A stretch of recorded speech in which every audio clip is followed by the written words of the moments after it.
one thing that she did was she essentially removed the corset. Yes. Which was such a turn-of-the-century idea of constriction and women not revealing and not even being who they really were. No, it was all, clothing in those days under the corset was, she did even more than that. Fashion designers, there were men, it was very much a male-dominated arena, and women went to these exclusive ateliers and they could spend hours in an atelier being fitted for their clothing. But once they left the atelier with their clothes, the designer wasn't acknowledged, and you never expected to see your designer at the opera or at a social party. There was a strict class distinction between the one who made your clothes and when you wore them. And Chanel broke through that in the sense that she became one of the first fashion celebrities. She fought hard to be accepted in society.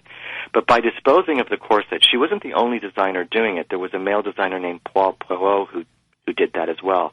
But she did it in a very remarkable way. She introduced a new fabric to separates, which was jersey. She began designing separates, which had been unheard of until that time. And, of course, she was abetted by the Great War, by World War I, where women suddenly were driving ambulances and disinfecting bedpans and working infirmaries, while men were at the front. And you couldn't do anything in a corset. You had to be comfortable all day. Right. So her separates just exploded because everyone wanted, a sensible coat and a nice sensible skirt. And she brought that sense of simplicity to clothing, but she also did something even better. She educated women who would express a little bit of reservations about, wearing the same jacket that some other woman was going to wear, because Chanel had a line, that it wasn't about the clothing, that it was about the woman in it, and that the woman made the clothes. The clothes didn't make the woman.